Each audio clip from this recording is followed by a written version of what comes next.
దేవుడు మనకు ఆశ్రయమును దుర్గమునై ఉన్నాడు. ఆపత్కాలములో ఆయన నమ్ముకొనదగిన సహాయకుడు.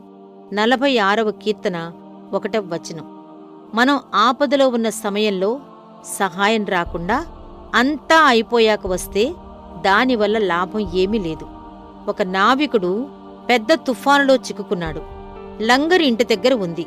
దానివల్ల కలిగే ప్రయోజనం ఏమిటి? ఒకడు చాలా మొత్తం డబ్బు తెచ్చుకుని ఇంట్లో ఉంచుకున్నాడు. దాన్ని వెంటనే తిరిగి చెల్లించమని కోర్టు వారు అతనికి నోటీసు పంపారు. ఇప్పుడు ఆ డబ్బు వలన అతనికేమైనా ప్రయోజనం ఉందా? దాన్ని ఖర్చు చేసుకోగలడా?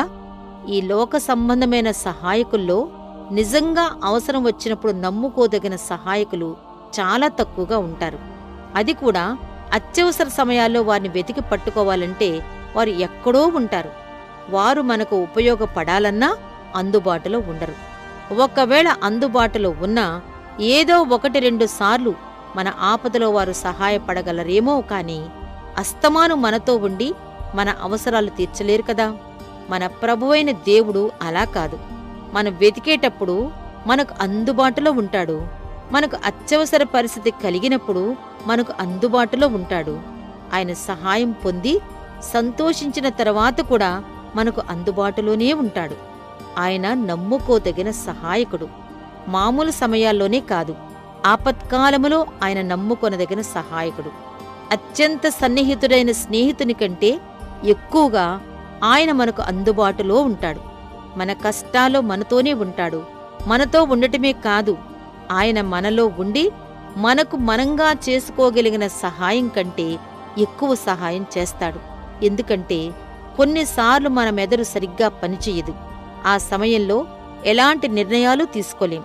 కాబట్టి ఆయనే మనలో ఉండి మన ఆలోచనలను ఉత్తేజపరిచి ముందుకు నడిపిస్తాడు.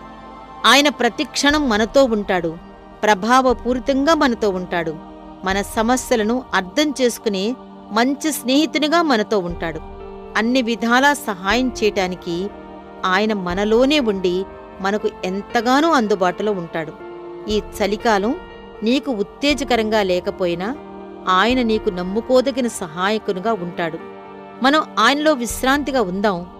ఆయన మన ఆశ్రయం. ఆయనలో మనం దాగి ఉందాం. ఆయనే మన బలం. ఆయన ప్రక్కనే మనం నిల్చుందాం. ఆయనే మన సహాయకుడు. ఆయన భుజం మీద ఆనుకుందాం. ఆపత్కాలంలో ఆయన నమ్ముకొనదగిన సహాయకుడు. ఆయనలో మనం ప్రశాంతంగా ఉందాం. ఒక క్షణం కూడా మనం చింతపడనక్కర్లేదు. దేనికి భయపడనక్కర్లేదు. సైన్యములకు అధిపతి అయిన ప్రభువు మనతో ఉన్నాడు.